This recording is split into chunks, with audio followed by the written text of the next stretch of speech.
Yes, yes. Already 3 topics complete हुए थे and then recording.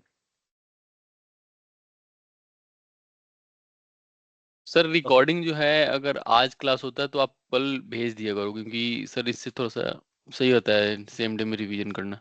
Recording का One- जो वो एक्चुअल शेड्यूल है ना, वो कोर्स खत्म होने के बाद रिकॉर्डिंग दी जाती है, अच्छा। बिकॉज हम डिपेंडेंट हो जाते हैं सारी चीजें कि हाँ ये भी है ये भी है, फिर अपनी तरफ से एफर्ट देना कम कर देते हैं। जब तक लाइव क्लास है, लाइव क्लासेस को यूटिलाइज करो। रिकॉर्डिंग आपके पास परमानेंट रहेगी, कोई एलएमएस वगैरह पे हम नहीं रख रहे हैं। This all recordings are downloadable. तो आप उसको तभी टच करो जब आपको लगेगा कि नहीं बहुत ज्यादा प्रॉब्लम आ रही है, आप कोई सर्विस इंप्लीमेंट करना स्टार्ट किए, try to implement your service by self. आपको एडी कनेक्ट इंस्टॉल करना है, पहले अपनी तरफ से कोशिश करो एडी कनेक्ट को इंस्टॉल करने के लिए। ना कोई ब्लॉग देखना है, ना कोई वीडियो देखनी है, जितनी कोशिश हो सके अपनी तरफ से इंप्लीमेंट करो। फिर आपको लगता है कि नहीं यहाँ पे प्रॉब्लम आ रही है, तो उतना ही पार्ट देखो, ठीक है। तो ऐसा कोई वो नहीं है, मेरे पास बहुत सारी रिकॉर्डिंग्स इसकी अवेलेबल है दूसरे दूसरे बैचेस की, तो इमीडिएटली भी दे सकते हैं। बट इससे क्या है ना, थोड़ा सा जो लर्निंग वाला वो है ना, वो डाउन हो जाता है बंदों का। तो 1 ही 2 दिन लगते हैं। आप रिकॉर्डिंग को रखो एज ए रेफरेंस के लिए, बट पूरी तरीके से रिकॉर्डिंग पे मत डिपेंड होना।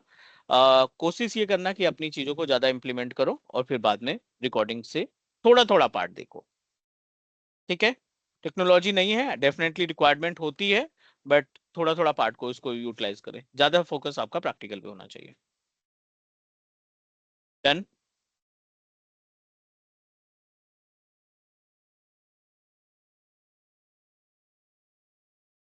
चलो, और कोई क्वेश्चन, किसी का doubt?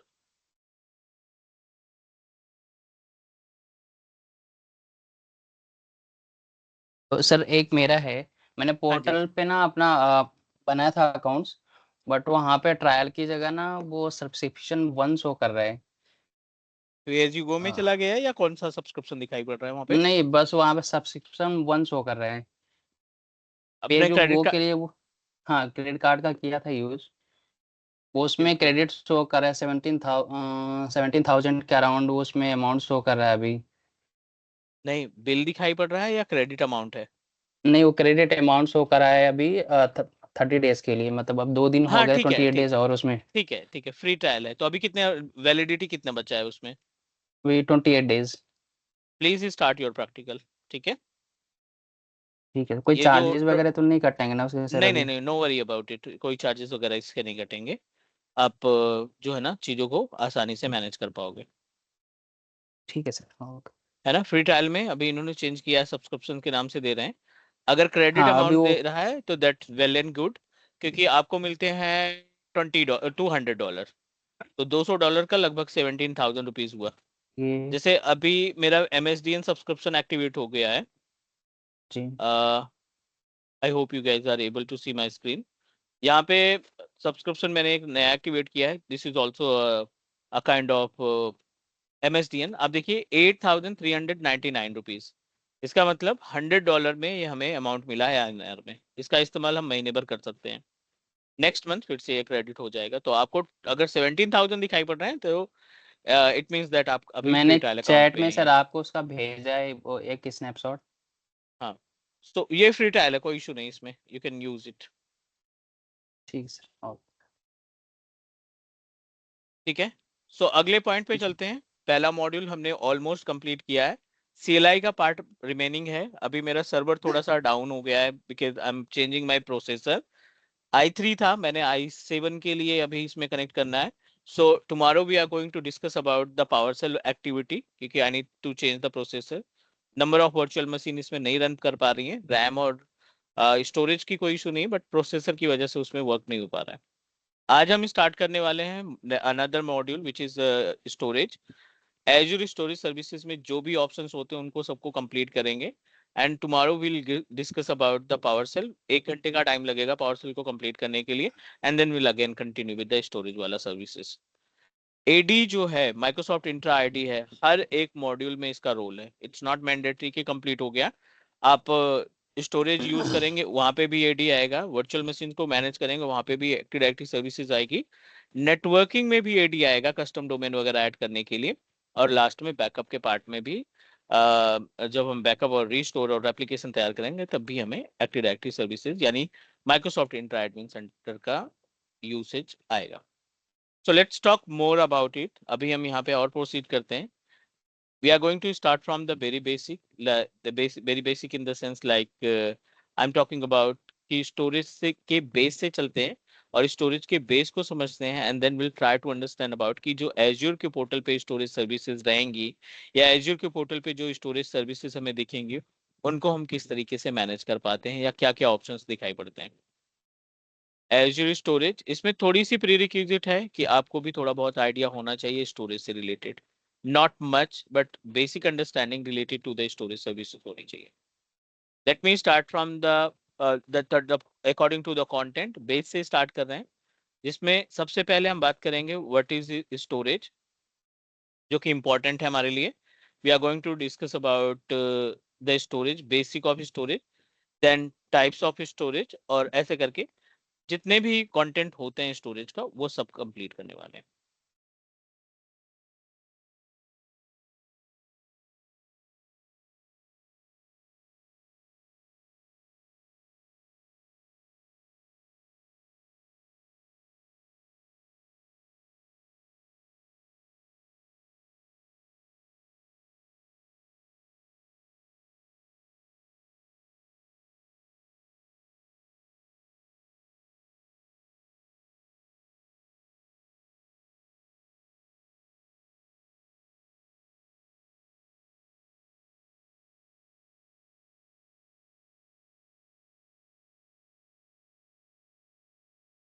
The point that we are going to cover in this particular module, एक बार देख लेते हैं क्या क्या एजेंडा हमारा रहेगा यहाँ पे to complete the part of our storage।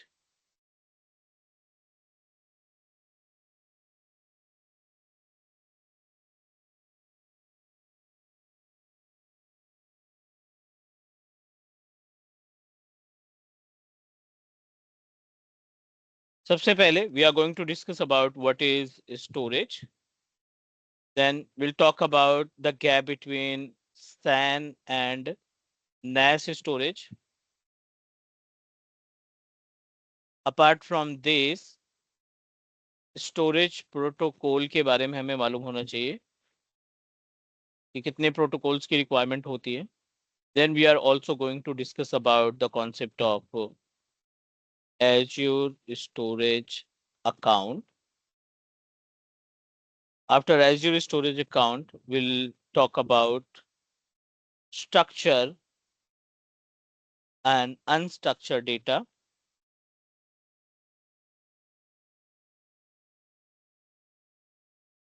And unstructured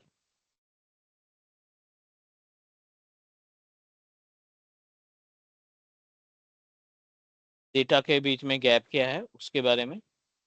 then storage account create करने के बाद आपको बहुत सारे ऑप्शंस दिखाई पड़ेंगे।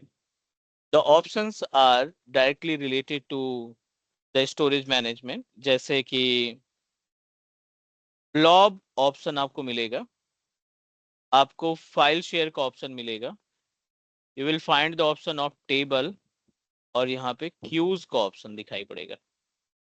ये तो टूल्स हो गए जो आपको एक सिंगल स्टोरेज अकाउंट में क्रिएट करने के बाद मिलेंगे। Apart from this, hybrid storage management। Next, apart from the hybrid storage management, how to use Azure storage as backup repository।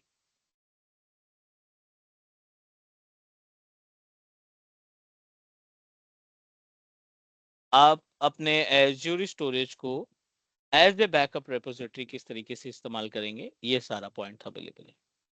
तो अभी के लिए हम इस पर्टिकुलर एजेंडे पे बात करने वाले हैं एंड धीरे धीरे, बिकॉज ये 8 पॉइंट है, बट अगर हम टोटल प्रैक्टिकल की बात करें तो इसमें लगभग सारा स्टोरेज कंप्लीट हो जाएगा, कवर हो जाएगा, जो एक एज्योर एडमिनिस्ट्रेटर के लिए होनी चाहिए। Because you know that azure portal पे दिखने वाली सर्विसेज को 14 अलग अलग सर्टिफिकेशन में डिवाइड किया गया है। सो मेक श्योर कि जो सर्विसेज हैं, जो जो ऑप्शंस हमें दिखाई पड़ेंगे उसमें कई सारे ऑप्शंस दूसरे सर्टिफिकेशन के हो सकते हैं, बट हम कोशिश करेंगे कि जो एक एडमिनिस्ट्रेटर के लिए रिक्वायर्ड है उन सभी पे फोकस करें। Let's start from the very basic. अगर हम बिल्कुल जीरो से स्टार्ट करें तो what you understand about the storage, why storage is mandatory for any organisation. किसी कंपनी के लिए स्टोरेज क्यों इंपॉर्टेंट है और स्टोरेज की सर्विस के जरिए हम क्या क्या एक्टिविटी परफॉर्म कर सकते हैं या क्या क्या टास्क हम आसानी से परफॉर्म कर सकते हैं। Anyone can you please give your input, what you understand about the storage services. आपके अकॉर्डिंग स्टोरेज सर्विसेज क्या है?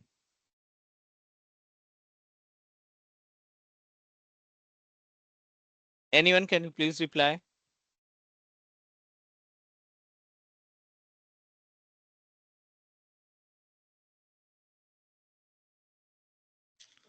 We store the data in any devices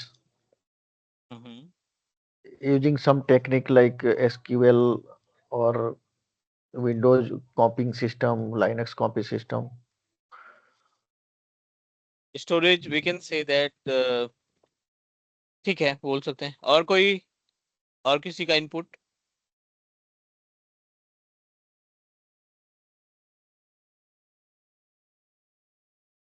Everyone, if you are able to hear me, at least reply yes or no. Yes. Storage is used for like storing enterprise data. In virtualization, this is kind of used for having the high availability to the VMs by using the common storage. Storage की help से हम कई सारे task perform कर लेते हैं, चाहे वो बैकअप की बात करें, रिस्टोर की Yeah. बात करें, रेप्लिकेट करने की बात करें, या अपना कोई पर्सनल डेटा हम सेव करना चाहते हैं लॉन्ग टर्म के लिए। These are all activity we can manage and perform with the help of storage services. अब जो स्टोरेज डिफरेंट स्टोरेज सर्विसेज हैं एनवायरनमेंट के अंदर, that we are going to cover, specially Azure storage की बात कर रहे हैं कि एज्योर पोर्टल हमें क्या क्या ऑप्शन देता है स्टोरेज सर्विसेज से रिलेटेड, और कैसे हम ऑन प्रोमाइसेस की चीजों को एज्योर स्टोरेज के ऊपर स्टोर कर सकते हैं।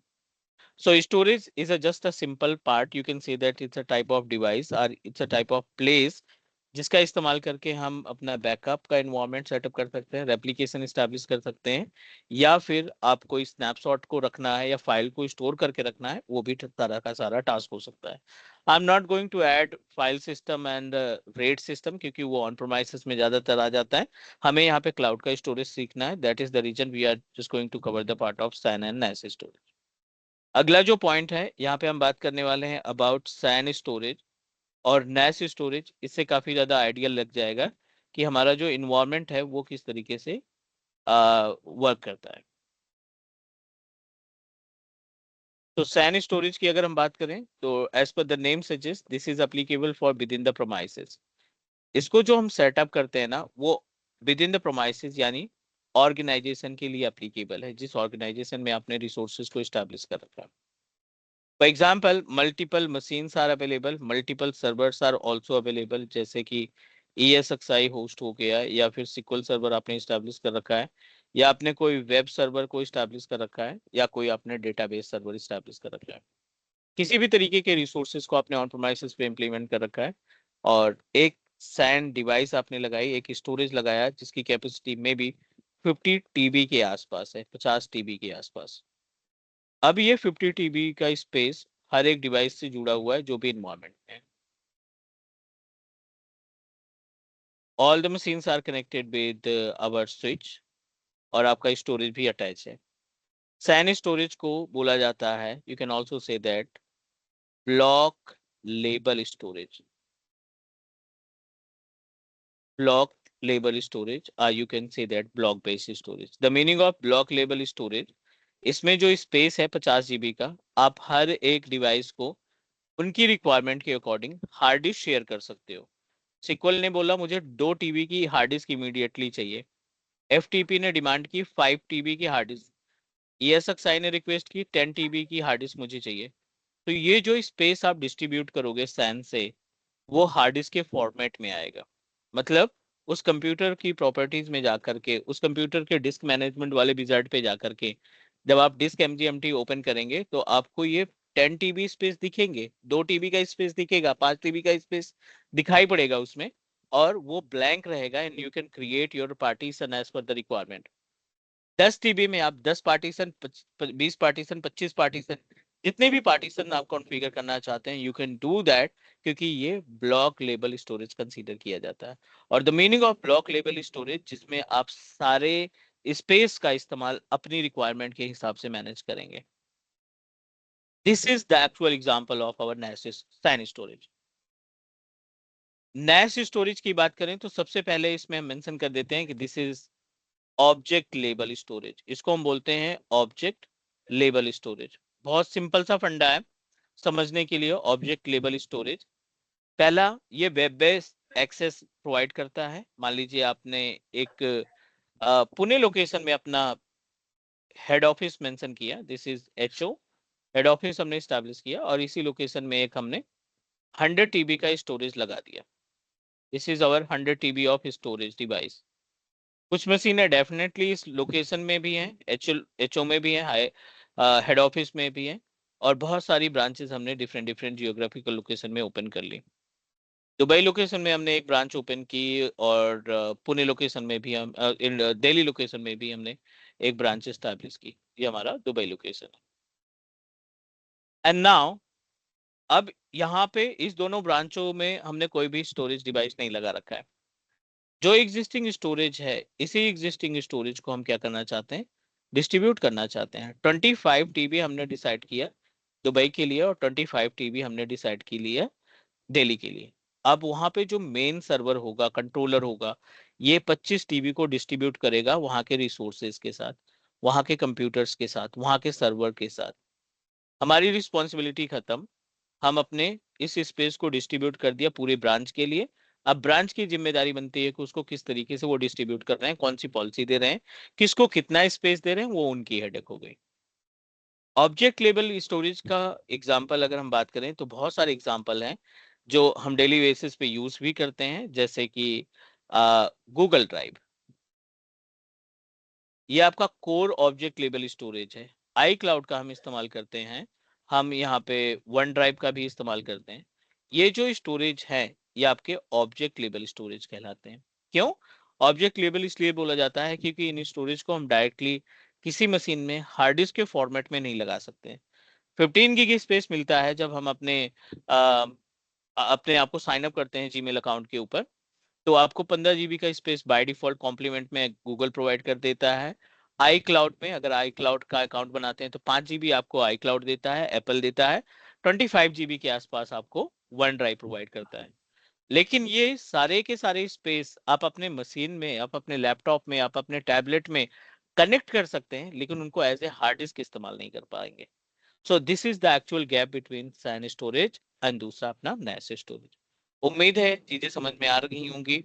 The gap between SAN storage and NAS storage mandatory है। कल की डेट में आप एज्योर एडमिनिस्ट्रेटर कहीं पे जॉब करेंगे, आपसे बैकअप वाली टीम आके पूछेगी, आपको बैकअप की टीम की तरफ से टिकट मिलेगा। आपके ऑन प्रोमाइसेस पे जो डेटाबेस पे काम कर रहे हैं बंदे, जिनको आर्किटेक्ट का आइडिया नहीं है, आर्किटेक्चर का आइडिया नहीं है, वो भी आपको टिकट असाइन करेंगे। जो होस्टिंग डिपार्टमेंट है, जो वेबसाइट होस्टिंग डिपार्टमेंट है, वो भी आपको टास्क परफॉर्म करे।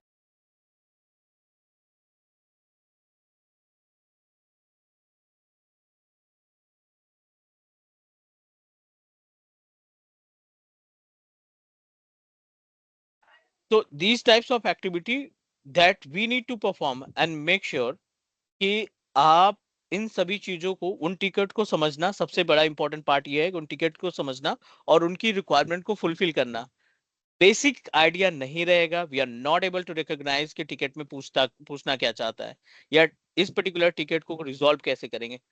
फॉल्ट तब हम फाइंड कर पाएंगे, सॉल्यूशन तब हम फाइंड कर पाएंगे, प्रोवाइड कर पाएंगे, जब हमें प्रॉपर तरीके से टिकट की नॉलेज। सो मेक श्योर एक एक पॉइंट जो स्टोरेज में हम बात कर रहे हैं, these points are really important and really helpful in case of real environment में चीजों को परफॉर्म करने के लिए।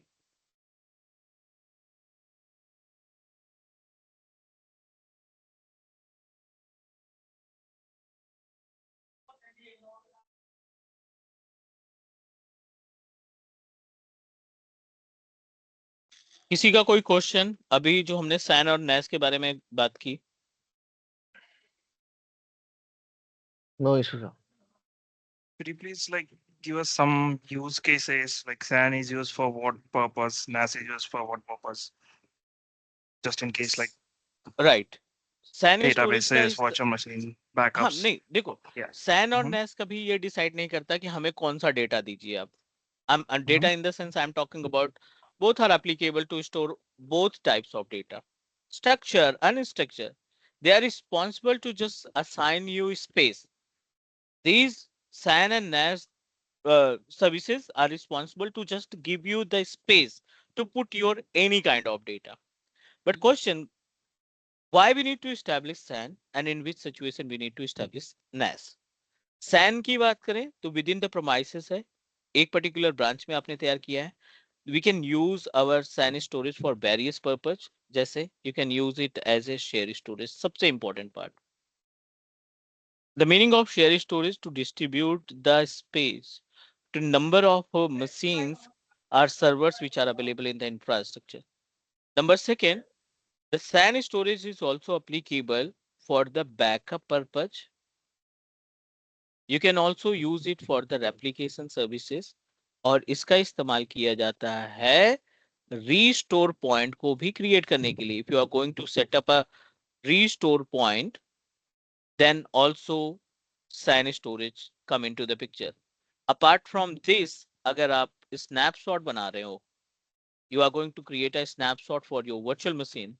Again, we are going to use the SAN storage, local वाला SAN storage हम इस्तेमाल करेंगे. NAS क्या होता है ना? NAS is a kind of map network drive. इसमें हमने स्पेस 25 टीबी ट्रांसफर कर दिया एक ब्रांच को. अब ये 25 टीबी स्पेस डायरेक्टली एक सर्वर में कनेक्ट होगा. अब ये सर्वर पॉलिसी के जरिए इनको मैप नेटवर्क ड्राइव का फीचर प्रोवाइड करेगा. The meaning of map network drive, एक सेंट्रलाइज रेपोजिटरी होती है जिसमें कंपनी से रिलेटेड चीजों को रख दिया जाता है. आईएसओ इमेज, वीडियो की रेपोजिटरी, जो क्लासेस चलती है उनकी रेपोजिटरी, पॉलिसीज के डॉक्यूमेंट, सारी की सारी चीजों को रेपोजिटरी बना के रख दिया जाता है. और जितने एम्प्लॉयज रहेंगे वो अपनी ईमेल आईडी के जरिए उन रेपोजिटरी का एक्सेस करते हैं. This is the actual work of NAS storage. लेकिन जब से माइक्रोसॉफ्ट 365 आया पिक्चर में, NAS का यूसेज, फिजिकल NAS लगाना लोगों ने कम कर दिया, क्योंकि NAS से भी बेस्ट सर्विस प्रोवाइड करता है हमारा वन ड्राइव.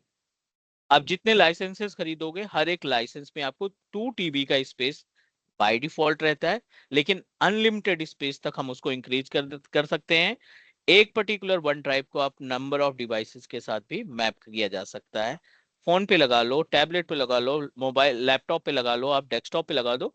आपको सिर्फ user ID and password provide करना है और आपका डेटा सिंक्रोनाइज होता रहेगा एक क्लाउड के स्पेस. क्लाइंट कहता है मुझे सारा कुछ ऑन प्रोमाइसेस चाहिए, देन यू कैन सजेस्ट कि आप NAS लगवा लो. All okay please? Yes. Yes, Yeah. sir. ठीक है, ये तो बेस हुआ. SAN और NAS तो हमारा बेस है. अब बारी आती है कि स्टोरेज जो एज्योर का है ना, उसको हम किस तरीके से रियल टाइम में, रियल एनवायरनमेंट में यूज करेंगे. Again like as a let you know about the importance of Azure storage. Backup 70% backup tools can select Azure storage as a repository.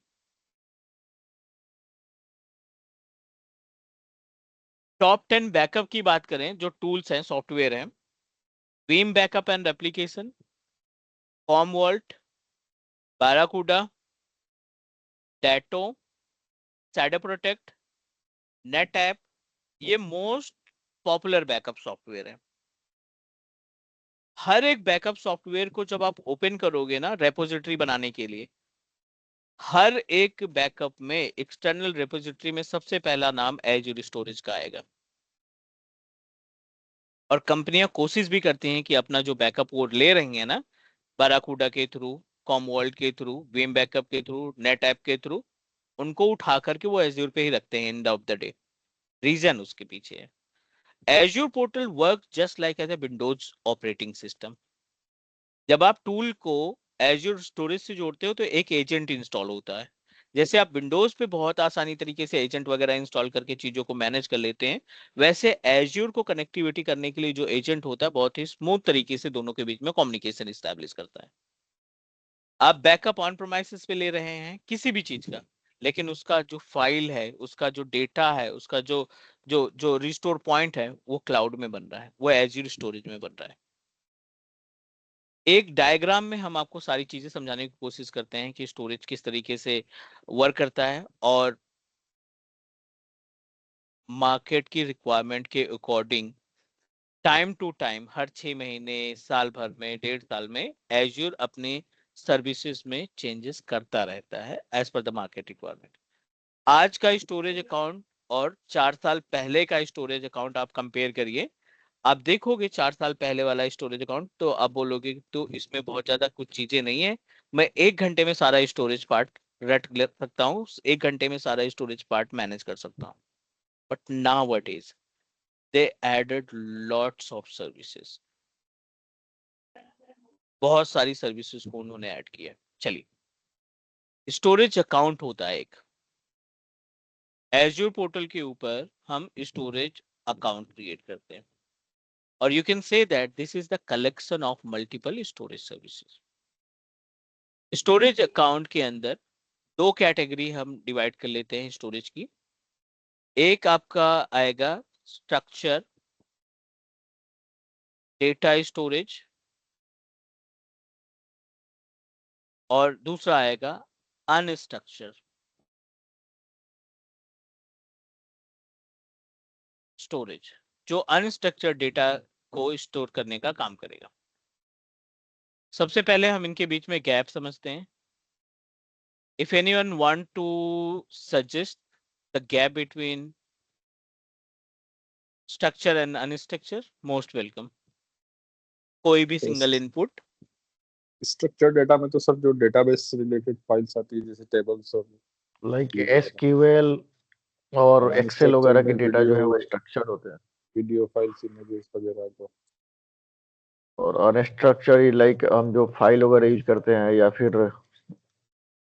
जैसे वीडियो MP3 MP4 कुछ भी like big data के type. Great, so हम बोल सकते हैं all database जो भी है, all database consider as a structure data, जिसमें से आपका MySQL आ गया, माइक्रोसॉफ्ट SQL आ गया। All database नहीं आएगा ना, because no SQL is a part of unstructured storage. No, semi structure, not Okay. unstructured, which is considered as a semi structure. All databases यानी totally structured database. NoSQL is a separate part. NoSQL is a separate part, but their data is also in a structured way only, no? Correct. Semi structure. आपका Oracle आ गया, ठीक है ना? आपका बहुत पहले आता था SQL Postgres। structure। अगर आप इन टूल का इस्तेमाल करके कोई डेटा बनाते हैं, कौन सा डेटा MongoDB बनेगा? जाएगा, MongoDB, Aurora DB, Cosmos DB, ये सारे आएंगे, ठीक है। अगर इन टूल का इस्तेमाल करके आप कोई टेबल बनाते हैं या आप कोई क्यू इसमें ऐड करते हैं, वो आपके स्ट्रक्चर डेटा में कंसीडर किया जाएगा।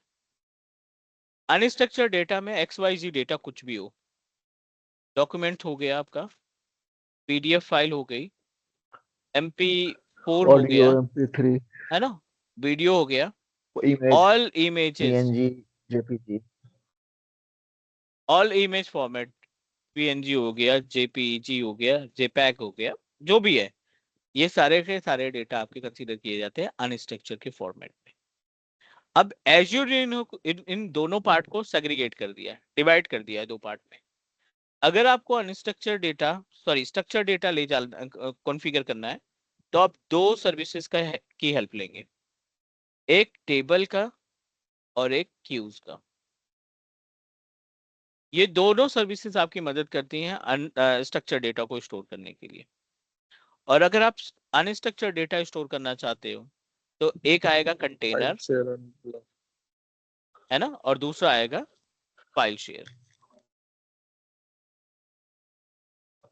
ओके। अनस्ट्रक्चर में कंटेनर्स आएंगे, जितने भी कंटेनर्स आप बनाना चाहते हैं वो आएगा, और फाइल शेयर जो आप इस्तेमाल करना चाहते हैं वो भी आपका अनस्ट्रक्चर के केस में है।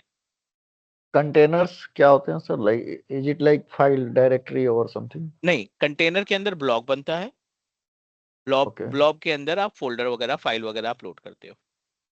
एक कंटेनर के अंदर ओके मल्टीपल ब्लॉब हो सकते हैं।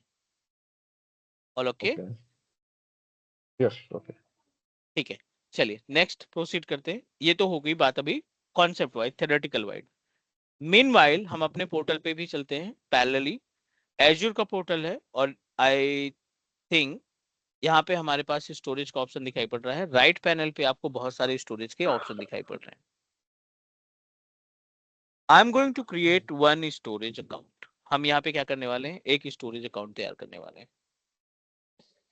और उस स्टोरेज अकाउंट के अंदर आप देखेंगे कि जितनी भी चीजें हमने मेंशन की है ना, वो सारे ऑप्शंस आपको दिख जाएंगे। We just need to click on this particular option, storage पे क्लिक किया।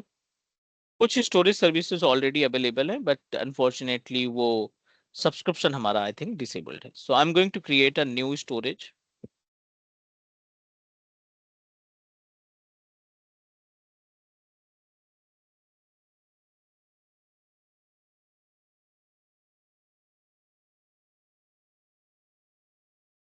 Create a new storage account, this is my new subscription.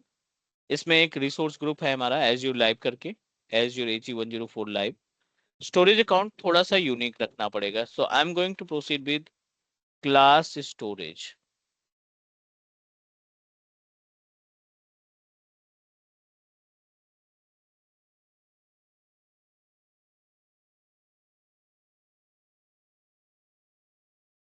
Central US is our location, और सेंट्रल यूएस लोकेशन में हम तैयार करना चाहते हैं। What you want to do you want to set up Azure file share only, others पे जाना चाहते हैं, या पहला ऑप्शन सेलेक्ट करते हैं? I am going to proceed with first option, क्योंकि जब हम फर्स्ट ऑप्शन में जाएंगे ना, तो ये हमें सारे ऑप्शंस प्रोवाइड करेगा स्टोरेज से रिलेटेड। डेटा लेक का भी ऑप्शन आ जाएगा, ब्लॉब भी आ जाएगा, टेबल भी आ जाएगा, एंड क्यूज भी आ जाएगा। परफॉर्मेंस दो ऑप्शन दिखाई पड़ रहा है यहाँ पे, one is standard and another is premium. Standard क्या है, आपकी जो स्पीड होगी वो नॉर्मल रहेगी। प्रीमियम में लेटेंसी आपकी लो रहेगी, स्पीड आपको अच्छी मिलेगी, बट इसकी जो प्राइसिंग स्पीड है in the data sense transaction की, डेटा ट्रांसफर का? Data transfer rate, yes. Okay तो अभी अगर हमारे पास बजट अच्छा है तो we can proceed with the तो प्रीमियम। ये अगर बैकएंड में SSD यूज करेगा क्या? नहीं, वी डोंट नो, एक्चुअली ये लोग डिस्क्लोज नहीं करते हैं कि क्या इस्तेमाल करने के, बट हाँ ये ऑप्शन देंगे कि आपका आईओप्स बहुत ज्यादा रहेगा नॉर्मल से।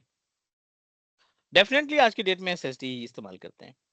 सो स्टैंडर्ड पे जाते हैं। स्टैंडर्ड के बाद आप देखिए यहाँ पे रेडंडेंसी का ऑप्शन दिखाई पड़ रहा है।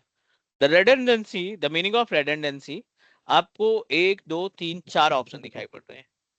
LRS दिखाई पड़ रहा है, GRS दिखाई पड़ रहा है, ZRS दिखाई पड़ रहा है, और CZRS दिखाई पड़ रहा है। इसको बोलते हैं रेडंडेंसी, इसको बोलते हैं फेलोवर, राइट, परसेंटेज ऑफ फेलोवर। समझने की कोशिश करते हैं, क्योंकि एडमिन की जिम्मेदारी है, he must need to know about the concept of these services, these options, LRS का, GRS का, ZRS का, और GZRS का। अगर हमने गलती से यहाँ पे LRS सेलेक्ट कर लिया, और इन फ्यूचर उसके ऊपर जो डेटा अपलोड किया था उसका रेप्लिका बनाना है हमें, या हमें DR कॉन्फ़िगर करना है, और आपने LRS सेलेक्ट किया था और अब DR कॉन्फ़िगर करना चाहते हैं, तो आपका स्टोरेज DRS के लिए, DR के लिए अप्लीकेबल नहीं है। आपका स्टोरेज अकाउंट रेप्लिकेशन के लिए अप्लीकेबल नहीं है। आप अपने डेटा को किसी दूसरे जियोग्राफिकल लोकेशन पे नहीं रख पाएंगे। कॉन्सेप्ट देखते हैं इसका, LRS, GRS, ZRS, और अगला ऑप्शन है GZRS। इन तीनों के मीनिंग समझते हैं, क्योंकि हम लोग अभी बिल्कुल बेस पे हैं। तो अभी हम बात कर रहे हैं पहले टॉपिक पे, एज्योर स्टोरेज फेल ओवर। ठीक है, एज्योर स्टोरेज फेल ओवर, ये है LRS, फिर है आपका GRS, देन ZRS और लास्ट में है GZRS। ये अपने पास 4 पार्ट हैं इस फेल ओवर को समझने के लिए। और let's talk more about the gap between these different types of storage services that we have. LRS क्या करता है ना, work with RAID 5। ये RAID 5 की तरीके से काम करता है। Store your data in one location only.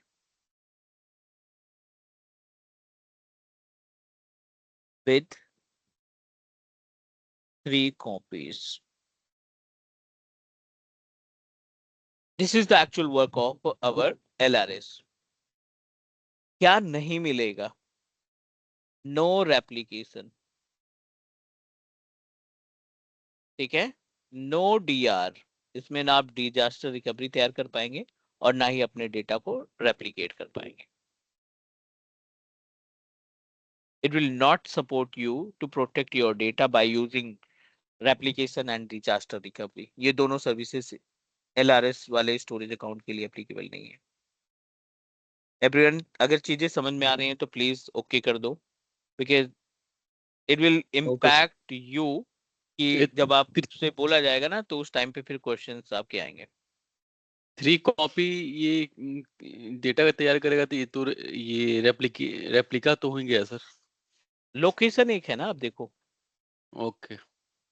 Data centre एक आपने ही डेटा चेन्नई सेंटर सेलेक्ट में कर भी। लिया, चेन्नई वाला सेलेक्ट कर लिया डेटा सेंटर। RAID 5 का मतलब ही 3 कॉपी है ना, RAID 5 में 3 हार्ड डिस्क लगती है और ये पैरिटी सिंगल देता है। ये अपनी तरफ से कोशिश करेगा कि आपका डेटा प्रोटेक्ट करे और इस केस में आपको मिलता है 95.99% ऑफ फॉल्ट टॉलरेंस, ठीक है। 95.99% ऑफ फॉल्ट टॉलरेंस, क्योंकि RAID 5 दे रहा है। और ठीक है, आप रेप्लिकेट नहीं बना पाओगे, बट आप जहां पे भी डेटा रखेंगे वहां पे हम 3 कॉपियां बना के रखेंगे। दूसरा, इसका ZRS बेनिफिट क्या होगा सर? बेनिफिट ये है कि हमारा बजट कम है, I don't want to configure replication and disaster recovery. कुछ नहीं, आर्काइव ये 3 कॉपी, ये जो 3 कॉपी बना है इसका बेनिफिट। 3 कॉपी का मतलब है RAID 5। और RAID 5 क्या होता है कि फास्टर। जब आप नहीं फास्ट नहीं, स्पीड नहीं दे, स्पीड पे नहीं काम करता ये। RAID 5 जब आप बनाते हो ना तो उसमें एक पैरिटी होती है जिसको हम सिंगल पैरिटी बोलते हैं। सिंगल पैरिटी का मतलब है कि कोई एक हार्ड डिस्क डैमेज हो गई ना तब भी हमारा डेटा सेफ रहेगा। अच्छा, मिररिंग हो रहता है। मिरर नहीं, मिरर तो 2 हार्ड डिस्क में होगा ना। Mirror is the RAID 1। RAID 5 काम कर रहा है। RAID 5 होता है parity, single parity. 3 hard disk parallelly रखी जाएंगी, उनको कंबाइन किया जाएगा और आपको जो लास्ट में स्पेस आएगा तीनों हार्ड डिस्क को कंबाइन करने के बाद वहां पे आपका डेटा रखा जाएगा। ओके। और एक हार्ड डिस्क डैमेज हो गई तब भी डेटा के ऊपर कोई फर्क नहीं पड़ता, डेटा सेंटर वाले उस हार्ड डिस्क को तुरंत रिप्लेस कर देंगे। तभी ये 95.99% का फॉल्ट टॉलरेंस प्रोवाइड कर रहे हैं। बट डेटा सेंटर लेवल पे वो भी डेटा बैकअप तो होता ही रहेगा ना जो स्टोरेज पे है। नहीं नहीं, अच्छा, they are not responsible for that ना। ओके इसी चीज का तो चार्ज करते हैं। ओके। वो आपको ऑप्शन लिस्ट दे देंगे लंबी सी, इसमें मैंने 95.99% को का फॉल्ट टॉलरेंस दिया है। If you want to increase it 99.99% करना चाहते हो तो आप मेरी ये वाली सर्विस ले लो, आप मेरी ये वाली सर्विस ले लो, लाइक दैट। उस केस में हम आपके डेटा को यहाँ पे भी रखेंगे, यहाँ पे भी रखेंगे, यहाँ पे भी रखेंगे। डेटा लीक होने के चांसेस, डेटा डाउन होने के चांसेस 0%, बट उसका चार्जेस आपको एडिशनल देना पड़ेगा। Clear guys? यस।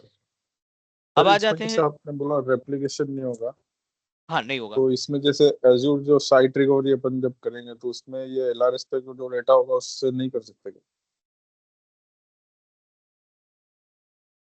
नहीं नहीं नहीं नहीं नहीं नहीं, रेप्लिकेशन का मतलब बैकएंड लेवल का रेप्लिकेशन, हमारे लिए नहीं। बैकएंड लेवल का रेप्लिकेशन, आप इस स्टोरेज का इस्तेमाल आप ऑन प्रोमाइसेस के डेटा को स्टोर करने के लिए कर सकते हो, कोई दिक्कत नहीं। आप रेप्लिका बनाओ, आप कुछ भी बनाओ, इसको एज ए रेपोजिटरी इस्तेमाल कर पाओगे। लेकिन वो जो डेटा रहेगा ना, अगर आपने इसको रखा सेंट्रल यूएस में, तो आप सेंट्रल यूएस से डेटा को सेंट्रल इंडिया में नॉर्थ नहीं अमेरिका ला में नहीं पाओगे, रहता। है ना, हम्म, या आप कनाडा में नहीं ले जा पाओगे। ये बैकएंड वाली बात कर रहे हैं हम, फ्रंट की एंड की बात नहीं कर रहे हैं। तो ये यहीं पे रहेगा, इनके बीच में रेप्लिकेशन नहीं सपोर्ट करेगा। आप तो चाहे जैसे इस्तेमाल करो, हम इसको चाहे जैसे इस्तेमाल कर सकते हैं। तो रेप्लिकेशन के लिए तो हमें एक अलग से लेने पड़ेंगे ना फिर कोई सर्विस, और उसको ऐड ऑन करके फिर कर पहले सकते आपका हैं। स्टोरेज चेंज करना पड़ेगा, फिर सर्विस लेनी पड़ेगी। ओके।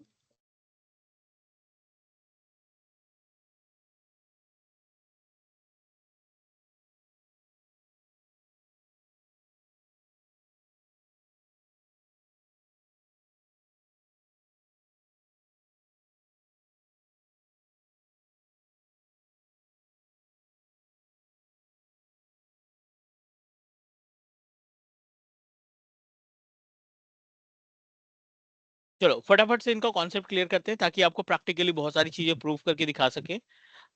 चीजें बहुत ज्यादा इंपॉर्टेंट हैं, अभी इसकी वैल्यू नहीं समझ में आएगी, बट डेफिनेटली अगर आपको स्टोरेज से रिलेटेड मिलना है, अगर आप एज्यूर पे टास्क परफॉर्म करोगे तो 90% चांसेस है कि आपको स्टोरेज पे जरूर काम मिलेगा। ठीक है, बात की बात है वो। अभी हम जीआरएस पे जाते हैं। जीआरएस क्या करता है?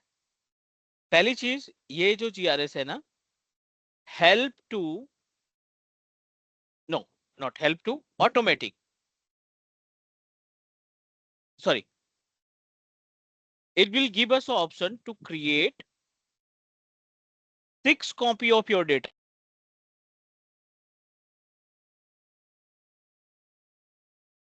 Help to create 6 copy of single data and store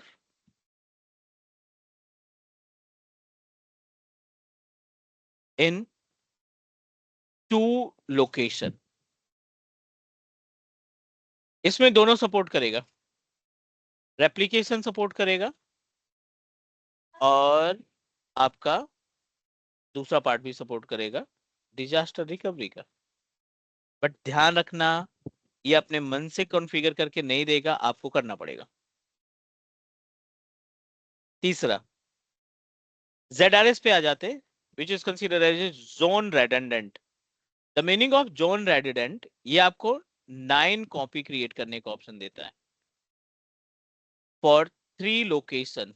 आप अपने डेटा को 3 लोकेशन में रख सकते हैं, नंबर 1, जिनमें से 6 कॉपी रीड राइट के फॉर्मेट में रख सकते हो और 3 कॉपी रीड ओनली के फॉर्मेट में रख सकते हो। इसमें भी डिजास्टर रिकवरी और रेप्लिकेशन सपोर्टेड है। ZRS की बात करें, 12 कॉपी क्रिएट कर सकते हो। लोकेशन की बात करें तो 4 अलग लोकेशन में आप अपने डेटा को स्टोर कर सकते हैं, प्लस 9 कॉपीज जो आपकी क्रिएट होगी वो रीड राइट होगी और 3 कॉपी जो होगी वो रीड ओनली होगी। अभी जितना भी ये टास्क हम बता रहे हैं ना, ये एज्यूर बैकएंड का है जो हमारे डेटा के लिए ये काम करेगा। LRS doesn't support replication and disaster recovery. ZRS 2 location में 6 कॉपियां क्रिएट करने का ऑप्शन देता है।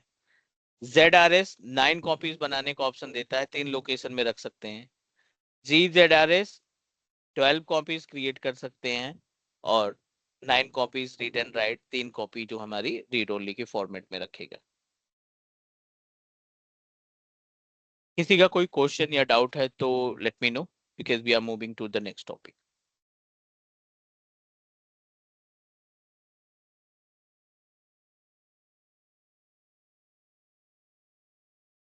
एनीवन? सर इस केस में No. सिर्फ GRS ही सपोर्ट करता है रेप्लिकेशन और DR, और रेस्ट अदर 3 नहीं है, तो इसका एज है, यानी इसका एडवांटेज है GRS का। नहीं भाई, ये तो सपोर्ट करेगा ही ना। ये भी इसमें रेप्लिका सपोर्ट अच्छा करता सॉरी है ओके और डीआर भी सपोर्ट करता है। इसमें तो ज्यादा ओके ऑप्शन मिल जाएंगे हमें। इसमें भी रेप्लिकेशन सपोर्टेड है और डीआर भी मिल जाएगा। ठीक है। नाउ गॉट तो तो स्टार्टिंग में जब भी आप स्टोरेज बनाओ, जैसे हमने इस पेज पे आके रुक गए थे कि भाई जी अभी थोड़ा सा क्लियर कर लेते हैं चीजों को, फिर बढ़ेंगे। ठीक है। तो अगर आपने गलती से एलआरएस सेलेक्ट कर लिया और आपने बहुत सारा डेटा अपलोड कर दिया, बाद में कंपनी कहती है मुझे रेप्लिका चाहिए हर एक डेटा का, आप नहीं कर पाओगे। तो सर राइट। ये कौन सा प्रोडक्शन में सिलेक्ट करना चाहिए इसको, ऐसे मतलब नॉर्मली ज्यादा कौन यूज होता है? हाँ, अब बात आती है कि हमें तो कॉस्टिंग भी देखनी है, हमें तो कॉस्ट ऑप्टिमाइज करना है। तो आप पहले डेटा की क्वालिटी चेक करो, कितना ज्यादा इंपॉर्टेंट है डेटा हमारे लिए। जो आर्काइव डेटा है ना, उनको यहाँ पे रख सकते हैं। जो लाइव डेटा है उनको कभी भी एलआरएस पे नहीं रखना है हमें। आज की डेट में हर एक बिजनेस के लिए एलएमएस लाइव काम डेटा करता है। मतलब जो फ्रिक्वेंटली ज्यादा यूज हाँ, होता हो उसको उसी नहीं पे रखना है हमारा पे। सारा काम है। जैसे कि आप टीम्स की बात कर लें, शेयर पॉइंट की बात कर लें, या हमारे ईमेल का बैकअप ले लें, ये सारे लाइव डेटा है। या हमारा एलएमएस है। बिजनेस आपका कोई सा भी हो, हर एक कंपनी एलएमएस चाहती है, हर एक कंपनी सीआरएम चाहती है। राइट। हर एक कंपनी के पास अपना खुद का सीआरएम है। नॉर्मल बिजनेस से लेकर के बड़े बिजनेस तक के लिए सीआरएम पे काम करते हैं। तो ये जो डेटाज होते हैं, all data are consider as a live data. इन सबकी को हम लाइव डेटा के नाम से कंसीडर करते हैं। ठीक है। फ्रीक्वेंसी में यूज होना है, इंपॉर्टेंस है बहुत ज्यादा। Always put it into the GRS, ZRS और जीजेडआरएस। बैकअप ले रहे हो अपने ऑन प्रोमाइसिस का, फाइल का, फोल्डर का, स्नैपशॉट का, हमेशा अपना स्टोरेज जीआरएस या जेडआरएस में ही क्रिएट करना। Can we proceed for next please. इस विजेट पे जो ऑप्शंस दिखाई पड़ रहे हैं, आई होप कि इसमें कोई क्वेश्चन नहीं होगा। क्लास स्टोरेज 1988 7 के नाम से हम स्टोरेज बना रहे हैं। सेंट्रल यूएस हमने डिसाइड किया लोकेशन, और स्टैंडर्ड वर्जन हमने इस्तेमाल किया है। I don't want to proceed with LRS क्योंकि हम आगे आपको रेप्लिकेशन नहीं दिखा पाएंगे। That is the reason I am going to proceed with the GRS, ताकि जीआरएस में हम आपको रेप्लिकेशन प्रैक्टिकली दिखा सके। I am proceeding with next, और यहाँ पे एडवांस्ड ऑप्शन दिखाई पड़ रहा है। एडवांस ऑप्शन में कई सारे फीचर्स आपको देखने को मिल सकते हैं, जैसे कि रेस्ट एपीआई। दूसरा, इनेबल स्टोरेज अकाउंट की एक्सेस। ये दोनों हम चीजें चेक मार्क करके रख रहे हैं अभी। क्यों? क्योंकि इनकी दोनों की चीजों की रिक्वायरमेंट आएगी आगे चल के। रेस्ट एपीआई तब आएगा जब कोई डेवलपर हमसे कोऑर्डिनेट करेगा और कहेगा कि मुझे अपना डेटा है वो स्टोरेज में रखना है, बट उसको दिखाना हमें एप्लीकेशन में, उस डेटा को दिखाना हमें अपने वेबसाइट में है, बट स्टोरेज के लिए हम आपका ब्लॉब इस्तेमाल करना चाहते हैं। और उस टाइम पे अगर आपका रेस्ट एपीआई एक्टिवेटेड नहीं है, तो आप किसी भी एप्लीकेशन या वेबसाइट पे डेटा को फेच नहीं कर पाएंगे। अगर हमने इसको चेक मार्क किया तो आपका डेटा स्टोरेज में रहेगा, लेकिन वो दिखेगा वेबसाइट पे, ये यहां से फेच करके ले जाएगा। इनेबल स्टोरेज अकाउंट की एक्सेस। आप अपने स्टोरेज अकाउंट को ना एक एक्सेस की हो मिलेगी आगे चल के। उस एक्सेस की से दुनिया के किसी भी कॉर्नर से अपने डेटा को एक्सेस कर सकते हो। आप अपने उस स्टोरेज में अपना पर्सनल डेटा अपलोड कर पाओगे। डाउनलोड अपलोड वो आपकी मर्जी, आप कुछ भी परफॉर्म करोगे। I don't want to activate anything. यहाँ पे देखिए 3 टीयर दिखाई पड़ रहे हैं अभी अभी के लिए। ब्लॉब स्टोरेज में 3 टीयर दिखाई पड़ रहे हैं। पहला है हॉट टीयर, दूसरा है कोल्ड टीयर, तीसरा है कोल्ड टीयर। ये जो टीयर है ना, ये डिसाइड करते हैं आपकी प्राइसिंग। आप जो डेटा अपलोड कर रहे हो, हॉट टीयर का चार्जेस अलग है, कूल टीयर का चार्जेस अलग है, कोल्ड टीयर का चार्जेस अलग है।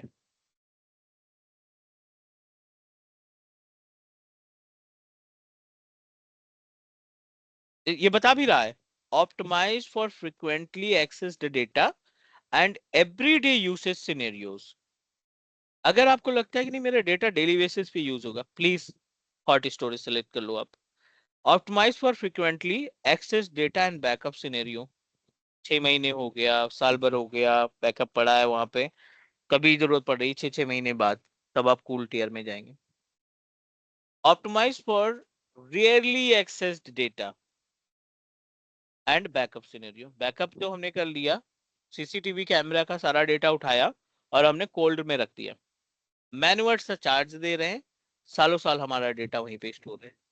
2 साल हो गए हमने डेटा टच ही नहीं किया, 3 साल हो गया डेटा टच ही नहीं किया। ऐसे डेटा जिनको हम डिलीट भी नहीं कर सकते और जिनको हम जिनको हम डिलीट नहीं कर सकते, मैंडेटरी है कि स्टोर करके रखना पड़ेगा। और ऑन प्रोमाइसेस पे उतना हार्ड डिस्क नहीं परचेज कर सकते।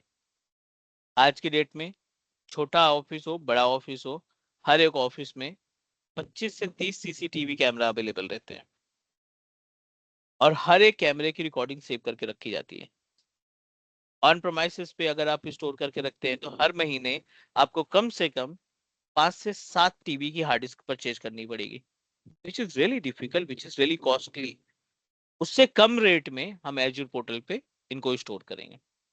We are going to discuss about the tier separately, अभी के लिए हॉट टियर। नेक्स्ट, ये है नेटवर्किंग का page. Do you want to access your data from anywhere in the world? आप जो स्टोरेज में डेटा अपलोड करोगे, क्या वो डेटा पूरी दुनिया के किसी भी कॉर्नर पे एक्सेस करना चाहते हो? If yes, proceed with the first option, enable access public access from all the networks. दूसरा, enable public access from selected virtual network and IP address. अगर आपको लगता है नहीं, हम सबको ऑथराइज नहीं करना चाहते हैं, कुछ चुनिंदा नेटवर्क है जिनके लिए हम ऑथराइज करना चाहते हैं कि they are able to access the storage, they are able to access the data, second option select करेंगे। Disable public access and use private access, हमने पूरी तरीके से अपने डेटा का स्पेस स्टोरेज प्राइवेट रख रखा है। जब हम डिसाइड करेंगे या जब ऑनर डिसाइड करेगा इस स्टोरेज का या कंपनी डिसाइड करेगी, then we are able to access the data from anywhere. हम प्रैक्टिकल कर रहे हैं, हम तो पब्लिक में ही जाएंगे। नेक्स्ट पे क्लिक किया और ये है डेटा प्रोटेक्शन। बहुत इंपॉर्टेंट पॉइंट है। कभी कभी इंटरव्यूअर आपसे पूछ लेगा कि स्टोरेज अकाउंट बनाते समय कितने मेथड के थ्रू आप अपने डेटा को प्रोटेक्ट कर सकते हो। तो ये वो पेज है जहां पे आप अपने डेटा को प्रोटेक्ट किया जा सकता है और इसको बोला जाता है soft delete. Do you want to turn on soft delete for blobs? Do you want to activate soft delete for containers? या फिर आप अपनी फाइल शेयर के लिए भी सॉफ्ट डिलीट को एक्टिवेट करना चाहते हैं? The meaning of soft delete as per the name suggest, अगर आप ये सॉफ्ट डिलीट का ऑप्शन या फीचर एक्टिवेट कर लेते हैं अपने स्टोरेज के लिए, राइट, सो आपका गलती से भी डेटा डिलीट हो गया तो वो 7 डेज के लिए रिटेंशन टाइम में चला जाएगा, पीरियड में चला जाएगा। मींस विद इन 7 डेज आप अपने डेटा को रिवर्ट बैक करा सकते हैं। With in 7 soft days delete होता है आप तो अपने वॉल्ट डिलीट भी नहीं होता ना? सॉरी, सॉफ्ट डिलीट अगर लगा रखा है तो कोई वॉल्ट डिलीट करने से पहले भी वो बोलता है उस पे लॉक लगा रखा है, सब सॉफ्ट डिलीट हाँ हटाओ। वो एग्जैक्टली लॉक अगर हमने लगा रखा है तो वो भी एक तरीके की सिक्योरिटी होगी। और इन केस गलती से हमने क्लिक कर दिया तो वो आपको पॉपअप देगा, your device is protected from lock, you are not authorised to delete it, please unlock it, और उसके बाद आप डिलीट करिए। तो 7 डेज ये मिनिमम है, ये डिफॉल्ट है। आप 30 डेज बढ़ा सकते हैं, 90 डेज बढ़ा सकते हैं, आपके ऊपर डिपेंड करता है। लेकिन जो भी आप रिटेंशन पॉलिसी बढ़ाएंगे, डेट बढ़ाएंगे, उसका चार्जेस आपको देना पड़ेगा। एज्योर कहता है मैं आपके स्टोरेज अपने के डेटा को स्टोर करके रखूंगा इतने दिन तक, एंड यू हैव टू पे the amount for that. I don't want to make any changes right now. I'm going to proceed with next. और encryption by default जो encryption है इनका MMK Microsoft मैनेज की। इसमें स्टोरेज डिलीट का बात है या स्टोरेज के अंदर कंटेंट का जो रिटेंशन है? सॉरी, रिटेंशन में तीनों ऑप्शन दिखाई पड़ रहे हैं ना यहाँ पे। ब्लॉब का अलग है, कंटेनर का अलग है, फाइल शेयर का अलग है। आप सिर्फ अच्छा ब्लॉब का स्टोरेज करना चाहते हो तो आप इसको चेक करो, इसको अनचेक कर दो। आप पूरे कंटेनर को रिवर्ट बैक करना चाहते हो तो आप इसको अनचेक पूरे चेक मार्क करना पड़ेगा। नहीं, मैं अगर ओनली स्टोरेज का करता हूँ तो इन दैट केस वो कंटेनर को भी वो एज ए पेरेंट के हिसाब से वो प्रोटेक्ट करेगा या फिर ओनली कंटेनर नहीं नहीं, करेगा, कंटेंट को पूरे नहीं करेगा? पूरे स्टोरेज का नहीं है ऑप्शन, अच्छा स्टोरेज अकाउंट का ऑप्शन नहीं है। स्टोरेज अकाउंट के अंदर जो सर्विसेज दिखेंगी ना उनका ऑप्शन दिखाई पड़ रहा है यहाँ पे। अच्छा। चलिए, ये इनक्रप्शन है, I don't want to make any changes. ये ऑप्शन दे रहा है how many services do you want to use, so I wanted to use the all services, इसलिए इसको चेक मार्क कर दिया। हमें तो ब्लॉब भी चाहिए, फाइल्स भी चाहिए, टेबल भी चाहिए, क्यूसेस भी चाहिए, तो आप ब्लॉब ओनली के हट के इसको एक्टिवेट कर दो। लास्ट ऑप्शन, रिव्यू करो और क्रिएट करो, हमारा storage with in 2 minute ready हो जाएगा।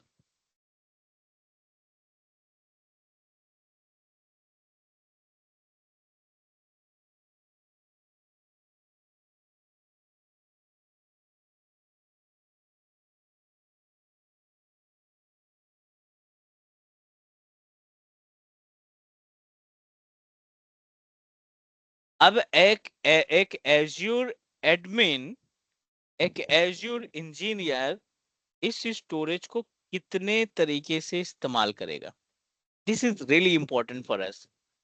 हमने स्टोरेज बनाया, स्टोरेज ऑलमोस्ट रेडी है, अब इसकी सर्विसेज को कस्टमर तक, क्लाइंट तक, यूजर तक कैसे पहुंचाई जाए, ये हमारा चैलेंज है। All okay please? Yes sir.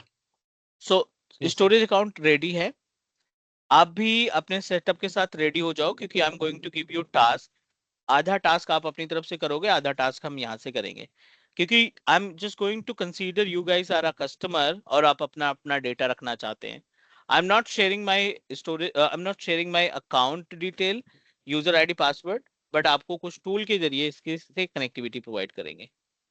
एक छोटा सा ब्रेक ले लेते हैं, 10 minute break, and then connect again and then discuss about how we can handle the storage part. ठीक है? Okay.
Everyone can hear me? Yes. Yes sir. ठीक है, अभी हमने स्टोरेज अकाउंट क्रिएट किया, थोड़ा बहुत उसके फीचर्स को समझने की कोशिश की कि इसके अंदर LRS होता है, GRS होता है, एंड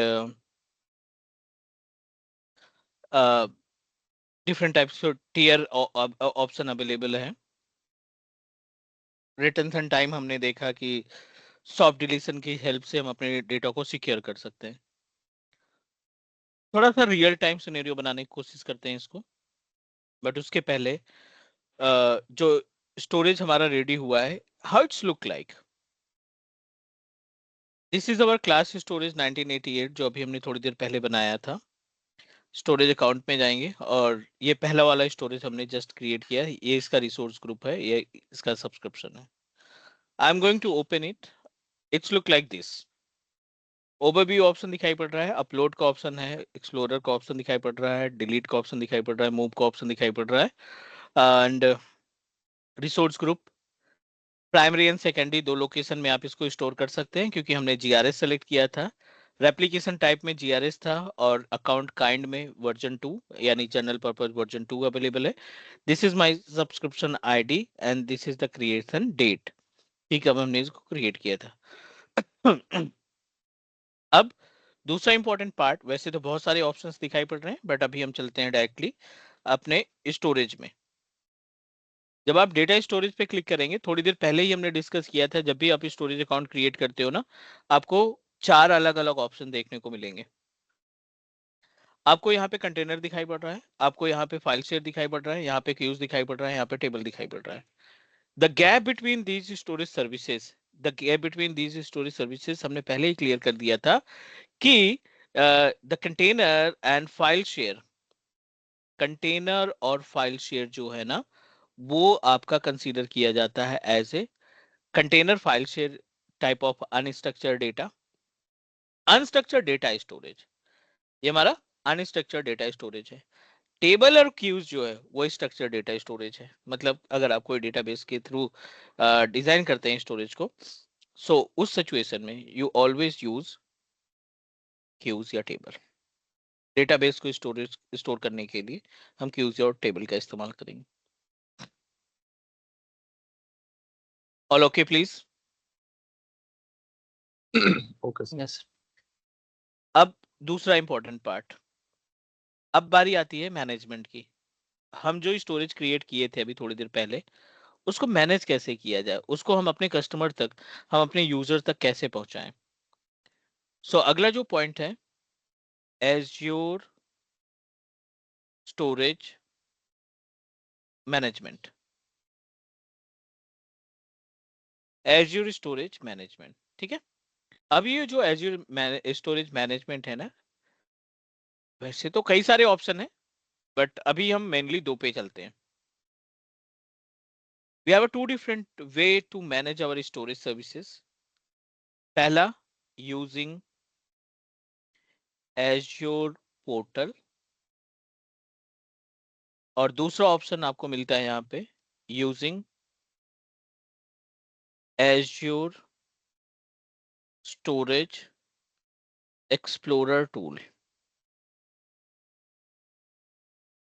ये दो ऑप्शन है। कंपनी ऑलवेज प्रिफर करती है सेकंड वाला। उसका रीजन है, आप स्टोरेज में डेटा स्टोर करना चाहते हैं, स्टोरेज अकाउंट जो हमने तैयार किया उसमें अगर आप डेटा स्टोर करना चाहते हैं, so you know that you need to open your Azure portal. Storage account select करेंगे, स्टोरेज अकाउंट सेलेक्ट करने के बाद you can directly select the storage type, blob हो गया, कंटेनर हो गया, फाइल शेयर हो गया, जो भी आप सेलेक्ट करना चाहते हैं उसको सेलेक्ट करेंगे और सिंपल सा अपलोड कर देंगे। लेकिन अगर हम बात करें कस्टमर को, तो स्टोरेज अकाउंट का एक्सेस अगर आप पोर्टल से एक्सेस करोगे तो आपको AD में यूजर बनाने पड़ेंगे, या यूजर नहीं बनाते तो आप अपने रूट अकाउंट को कभी किसी के साथ शेयर नहीं करेंगे, विच इज रियली डिफिकल्ट। तो अब जैसे अभी हम क्लास में 7 लोग हैं, ठीक है, अभी आपको डेटा अपलोड करना है हमारे फाइल शेयर पे, आपको डेटा अपलोड करना है हमारे ब्लॉब पे स्टोरेज में, तो क्या मेथड होगा? Storage explorer. So what we need to do, हम अपने पोर्टल पे, हम अपने ऑन प्रोमाइसिस मशीन पे, this is my on premises machine, और इस ऑन प्रोमाइसिस मशीन में वैसे तो हमने शायद पहले से स्टोर कर डाउनलोड कर रखा है Azure Storage Explorer। ये एक छोटा सा टूल है जो आप डाउनलोड करोगे। I am going to download it. Download, आप भी डाउनलोड कर सकते हो। Download Azure Storage Explorer।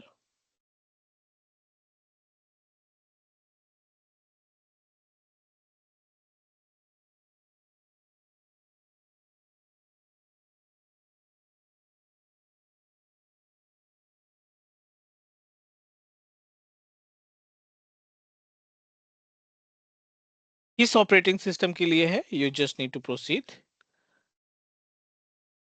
छोटा सा टूल है, आप इसको डाउनलोड करो और इंस्टॉल करो।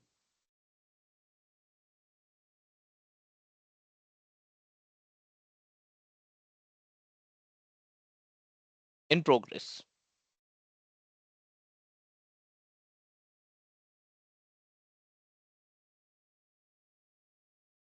इस Azure Storage Explorer को हम इंस्टॉल करते हैं।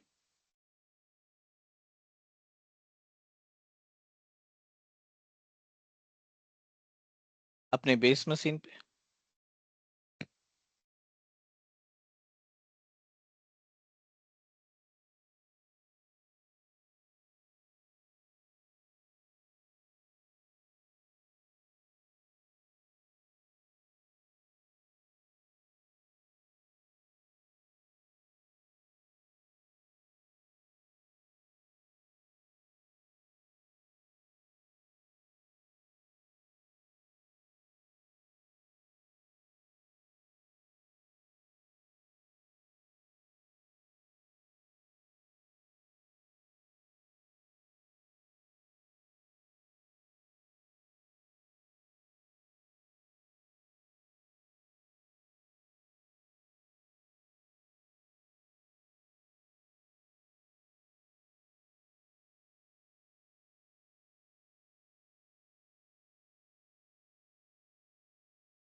ट्राइंग टू ओपन, थोड़ा सा स्लो है।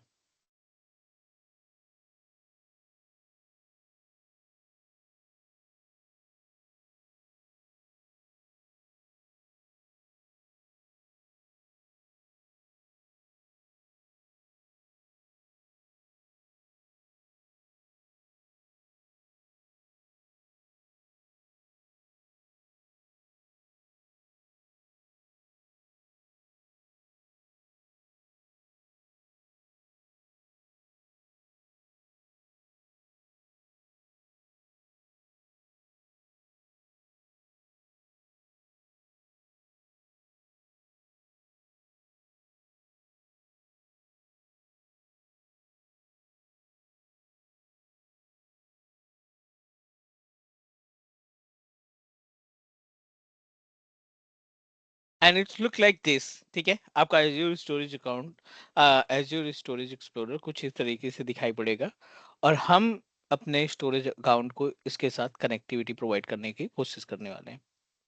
We are going to provide the connection between on-premises storage explorer tool to the Azure storage account, ताकि आप भी या कोई भी इसमें डेटा को अपलोड कर सके। स्टोरेज जो Azure पोर्टल है, we are not going to share the credential of our Azure portal, तो हम उनको किसी और तरीके से, किसी डिफरेंट वे में अपने कनेक्टिविटी प्रोवाइड करेंगे उन कस्टमर्स को, उन यूजर को जो अपना डेटा क्लाउड पे रखना चाहते हैं, हमारे Azure स्टोरेज में रखना चाहते हैं। सो सिंपल स्टेप, आप देखिए यहाँ पे कॉर्नर पे कई सारे ऑप्शंस दिखाई पड़ रहे हैं। आपको इस आइकॉन पे क्लिक करना है जो ये कनेक्टर का ऑप्शन दिखाई पड़ रहा है, और it will redirect you on another page जो फीचर्स दिखाएगा कि आप इतने मेथड के थ्रू अपने स्टोरेज अकाउंट को कनेक्ट कर सकते हैं ऑन प्रोमाइसेस एक्सप्लोरर के साथ।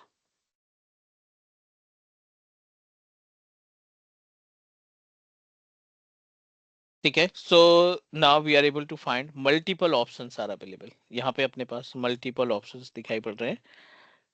सब्सक्रिप्शन अगेन नहीं देना चाहते हैं सब्सक्रिप्शन के जरिए, क्योंकि आपको इसमें यूजर आईडी पासवर्ड प्रोवाइड करने की जरूरत पड़ेगी।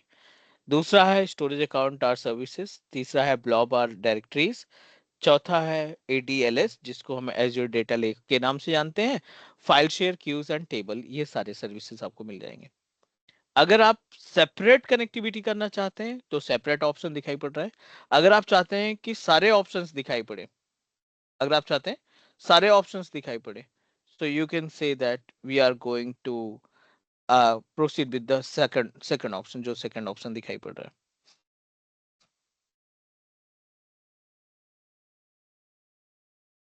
स्टोरेज अकाउंट एंड सर्विसेज का सिलेक्शन करो आप, और it will redirect us on the another page.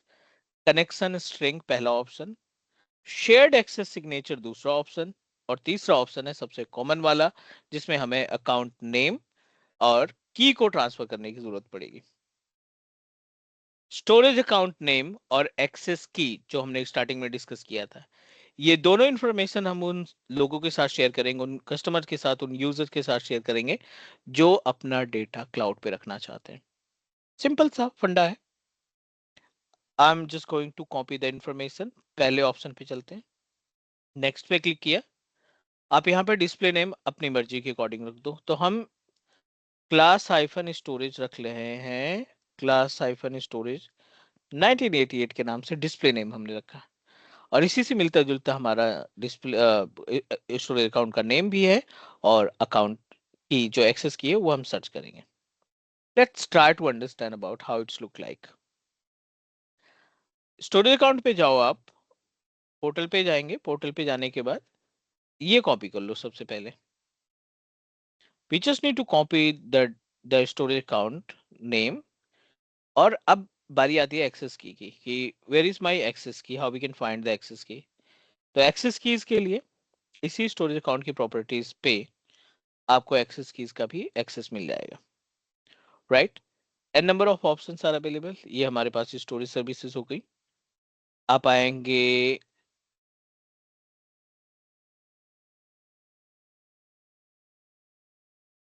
Settings में, sorry, under the security and networking में। जब आप सिक्योरिटी एंड नेटवर्किंग के पार्ट को क्लिक करेंगे ना, it will give us option of access key, it will give us option of access key. दो access की दिखाई पड़ रही है हमें। आप इसको शो करो, शो करने के बाद इसको कॉपी करो, सिंपल, और उन लोगों के साथ शेयर करो जो आपके स्टोरेज अकाउंट के साथ जुड़ना चाहते हैं, जो आपके स्टोरेज अकाउंट के साथ कनेक्टिविटी चाहते हैं। सो हमने यहाँ पे पेस्ट कर दिया। तीन ऑप्शन दिखाई पड़ रहे हैं यहाँ पे, एक Azure core windows dot net, दूसरा एज्योर चाइना, तीसरा है US government. I don't want to proceed with these two options. हम यहाँ पे पहले ऑप्शन पे जाते हैं, करिए नेक्स्ट। क्या दोनों का क्या यूज है सर, ये दोनों ऑप्शन जो नीचे दिख रहा है? डेडिकेटेड स्टोरेज सर्विसेज, चाइना के लिए? चाइना के लिए और यूएस गवर्नमेंट के लिए डेडिकेटेड स्टोरेज अकाउंट और डेटा तो सेंटर ये उन्होंने एस्टैब्लिश कर रखा है। तो ये तो मतलब कोई यूज नहीं कर सकता है ना? हाँ डेफिनेटली, हमें नीड ही नहीं ना, हमें हमारे पास उस तरीके का डेटा सेंटर है नहीं, हम तो पब्लिक एक्सेस कर रहे हैं ना। ये दो ऑप्शन तो रियल टाइम में जब मतलब वो होगा तो वहां पे भी दिखेगा ना ये दो ऑप्शन? हाँ उस टाइम पे भी दिखेगा, क्योंकि ये जो टूल है ये एज इट इज रहेगा, पर्पज आपका अलग हो सकता है, बट ये टूल एक ही तरीके से काम करेगा। तो इसको बस मतलब चाइना गवर्नमेंट और यूएस गवर्नमेंट ही यूज कर सकता है ये दो ऑप्शन को? Right. Okay. Is it really a China government or any organization who is from China? They wanted to store their data in China location only. They can अगर choose this. अगर हमारे subscription में, जैसे normal subscription हम use कर रहे हैं, right, हमारे सब्सक्रिप्शन में चाइना गवर्नमेंट या यूएस गवर्नमेंट से कोई लेना देना नहीं है, बिकॉज जब हम अपने सब्सक्रिप्शन में कोटा लिमिट होती है, अगर हम अपने कोटा लिमिट में अपने आप को ऑथराइज करते हैं कि I am authorise person to get the access of data centre जो चाइना गवर्नमेंट के लिए स्पेशली डिजाइन किया गया है या यूएस गवर्नमेंट के लिए स्पेशली डिजाइन किया गया है, then definitely we are able to get the access of those data centers. Location आपकी कोई भी हो, कोई फर्क नहीं पड़ता, बट आपके पास आपके सब्सक्रिप्शन पे अथॉरिटी होनी चाहिए कि you are the authorised person to get the access of China government data centre.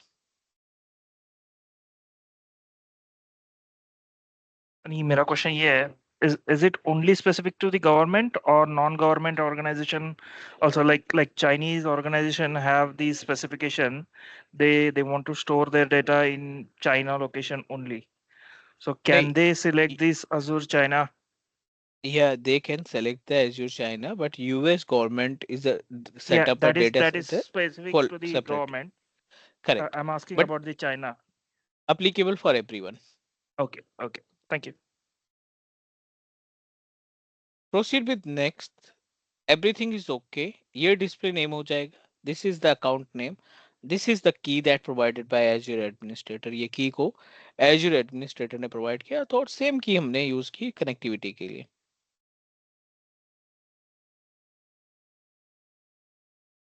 Account पे click करो, trying to connect, और आपका storage account यहाँ पे class-storage 1988 के नाम से जो तैयार किया था, which is available. और आप यहाँ पे क्लिक करो, ये आपको सारे ऑप्शंस दिखाई पड़ेगा जो आपके स्टोरेज अकाउंट की अथॉरिटी है. You can manage blob, you can manage file, you can manage table, you can manage queues. सारे ऑप्शंस आपको दिखाई पड़ रहे हैं.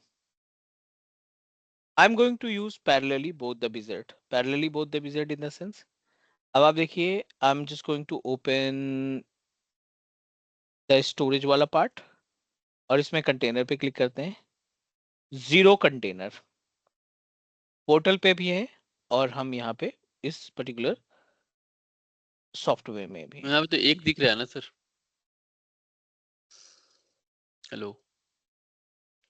वहाँ पे This is the log, not a folder, not a आपने blob. क्रिएट किया था. नहीं, ये अपने आप आया. ये लॉग की इंफॉर्मेशन है. यहाँ से हम लॉग्स वगैरह जनरेट होंगे तो उनको स्टोर करेंगे. डेटा स्टोर के लिए नहीं है ये. किस चीज का लॉग सर? लॉग की एक्टिविटी लॉग्स. मतलब स्टोरेज का जितना लॉग होगा ना, स्टोरेज हाँ, में जो जो भी एक्टिविटी करेंगे. स्टोरेज का लॉग होगा, वर्चुअल मशीन को आप इसके साथ अटैच कर देंगे. किसी भी तरीके का लॉग्स इस पे आप स्टोर करा सकते हैं.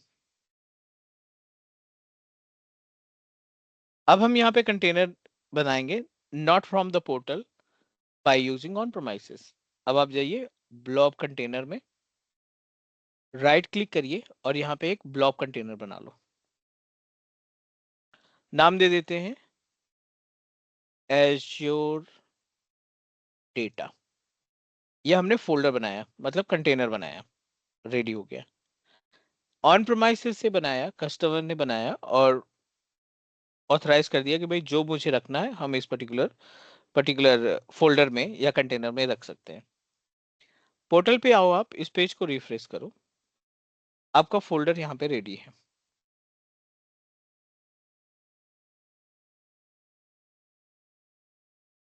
All good. एज्यूर डेटा हमने बनाया ऑन प्रोमाइसेस से, और यहाँ पे दिखना स्टार्ट हो गया. Zero data. अब यहाँ से भी फाइल अपलोड हो सकती है, and you can upload the file directly from this particular panel as well. आप लोकल से मतलब भी ये सर, डेटा अपलोड. ये तो शेयर्ड हुआ ना सर. अगर जितना यूजर इसको एक्सेस करेगा, ये जो एजोर डेटा का जो आपने फोल्डर बनाया सारे को दिखेगा. जिनको Storage account एक्सेस, हाँ, जितने भी बंदे हैं जिनको एक्सेस देना चाहते हैं वो उनको दिखेगा ना. ओके. अभी तो हम ये समझने की कोशिश कर रहे हैं कि एज्योर स्टोरेज अकाउंट को कितने तरीके से एक्सेस कर रहे हैं. 50 बंदे हैं कंपनी में, और 50 के 50 बंदे जो हैं डिफरेंट लोकेशन में काम कर रहे हैं, वर्क फ्रॉम होम. और कंपनी का फंडा ये है, कंपनी ने रिक्वेस्ट कर रखा है कि यू ऑलवेज यूज, सही, you always put your data on Azure portal. आप Azure की स्टोरेज में ही रखोगे. जो भी टास्क आप परफॉर्म कर रहे हो डेली बेसिस पे, मेक श्योर कि वो डेटा आप अपने क्लाउड Azure स्टोरेज में रखोगे. तो हर एक बंदों के लिए, हर एक बंदे के लिए हमने क्या कर रखा है, स्टोरेज अकाउंट क्रिएट कर रखा है.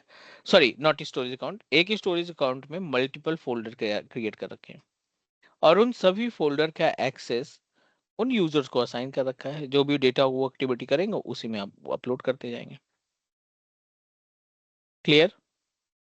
अब हम अगर ये- इस टूल की हेल्प से फोल्डर या फाइल दोनों अपलोड कर रहे हैं, 0 KB ऑफ डेटा, इस टूल के जरिए हम अपलोड करते हैं फाइल, ये रीडायरेक्ट करेगा हमारे बेस मशीन पे।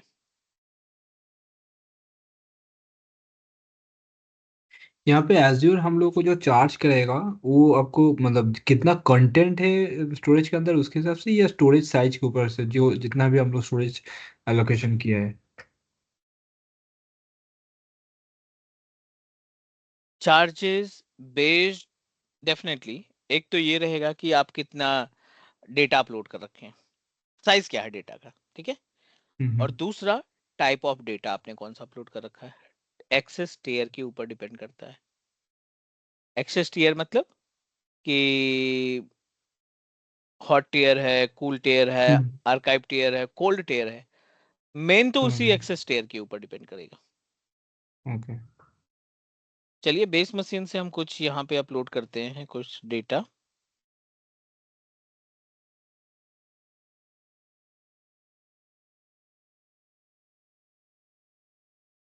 यहाँ पे कुछ PNG फाइल पड़ी है, इन फाइल को हम अपलोड कर देते हैं।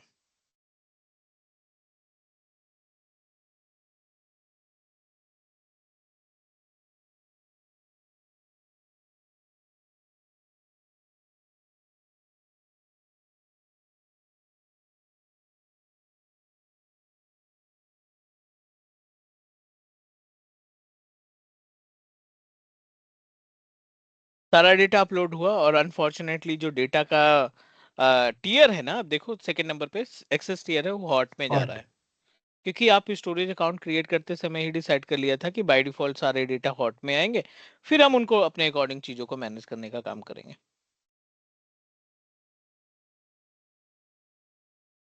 कॉन्सेप्ट समझते हैं। अब पोर्टल पे आ जाते हैं, इसको रिफ्रेश करते हैं।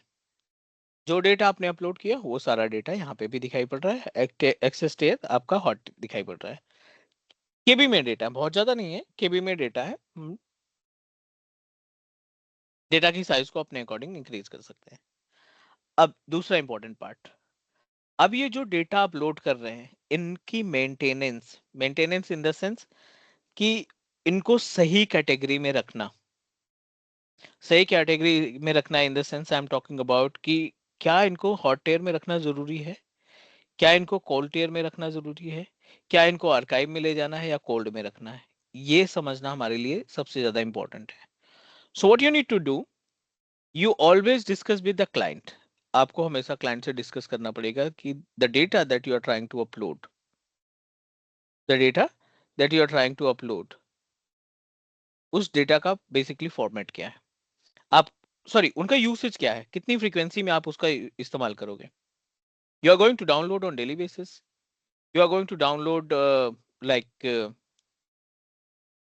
एवरी 6 मंथ, एवरी ईयर, या क्लाइंट कहता है कि नहीं मुझे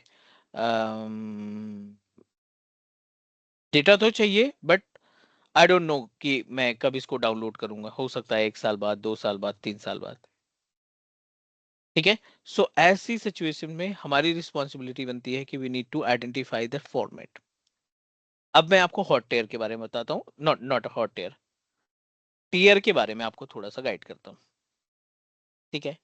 access tier is really important for us to balance the budget. Azure Storage Access Tier, Azure Storage Access Tier की बात करते हैं। ये हमने स्टोरेज बनाया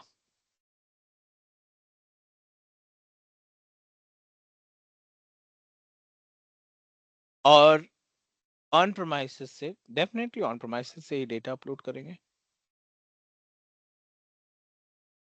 एक आपका हॉट टेयर होगा,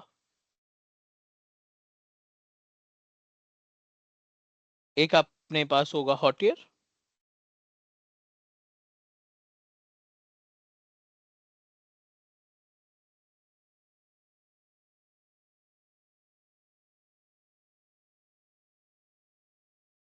एक होगा कूल टियर, एक होगा कोल्ड टियर और एक होगा आर्काइव टियर।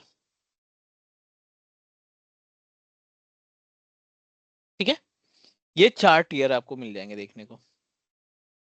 ये हमारा ऑन प्रोमाइसेस का मशीन है या लैपटॉप है या डेस्कटॉप है। अब आप यहाँ पे एग्जांपल लेकर चलते हैं 1 TB का स्पेस। हमने 1 TB का डेटा रख रखा है यहाँ पे लोकल में and I wanted to upload to the cloud. अगर आप इस 1 TB को हॉट टेयर का मेथड इस्तेमाल करके अपलोड करते हो, इसके जो चार्जेस है ना वो है $20 per month. $20 per month. Benefit क्या है? Downloading unlimited.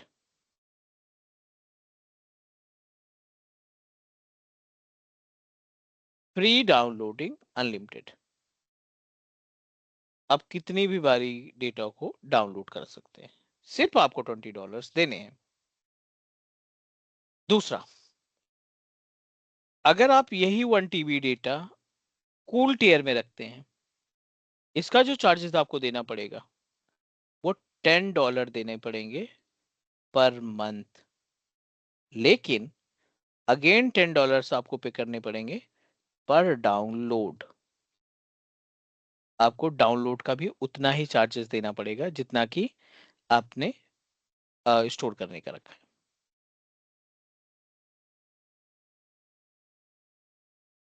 कोल्ड की बात करें, अभी रिसेंटली उन्होंने इंट्रोड्यूस किया, इसका जो चार्जेस है बहुत छोटा सा अमाउंट है। पर 1 TB का आपको $5 पे करना पड़ेगा पर मंथ। ओके, और अगर आप डाउनलोड करते हैं तो डाउनलोड के लिए आपको पे करना पड़ेगा $20 पर डाउनलोड।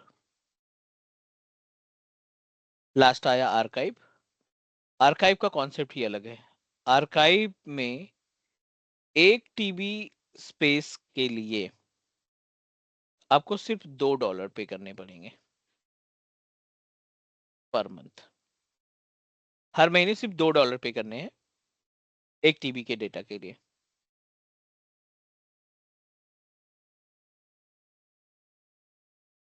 लेकिन वन अगर आपने गलती से डाउनलोड किया तो आपको 1 TB फॉर $22 स्टोरेज देना पड़ेगा। सॉरी, 1 TB फॉर स्टोरेज ना, नहीं स्टोरेज के नहीं, लिए $2 डेटा देना पर मंथ।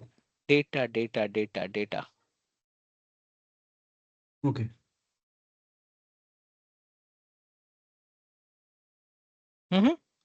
ये मतलब आप स्टोरेज अकाउंट बना के छोड़ दो, कोई दिक्कत नहीं, कोई चार्जेस नहीं पड़ेगा जब तक आप उस पर डेटा नहीं अपलोड करेंगे। मेन जो चार्जेस पे करना है हमें ना वो तो डेटा का देना है कि how much space that you are going to consume. आप कितना स्पेस वहां पे कंज्यूम करना चाहते हैं, ठीक है।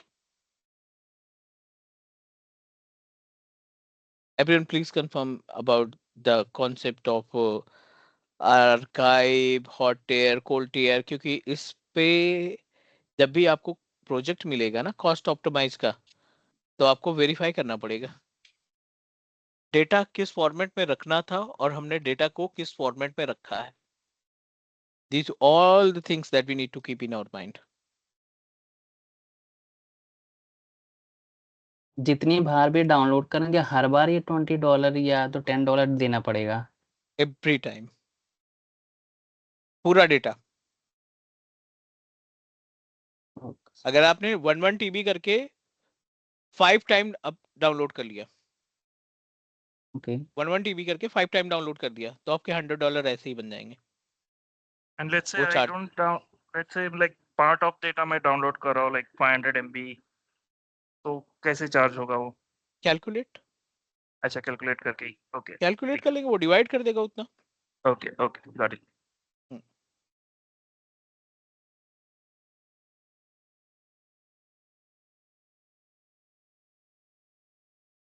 All good, everyone please confirm. Yes yes yes चलो ग्रेट। अब यहाँ पे ना एक पॉइंट और ऐड करने की जरूरत है हमें। The point is really important. कभी कभी ना ऐसे डेटा आ जाते हैं। म्हणजे shall we call up for the day? if we learn new things, then it will be bouncer now. Okay, no problem. So fine. Yeah. Let's wrap up, and we are going to connect tomorrow on same time. Yeah. थोड़ा सा storage को और deep ले जाने की कोशिश करेंगे. All good? Sure. Okay, everyone. Thank you so much. We are going to connect tomorrow on same time. Discuss more about the Azure storage services. Take Thank care. you. Yeah. Bye-bye. Bye. Thank you. Thank you, sir. Take care. Bye.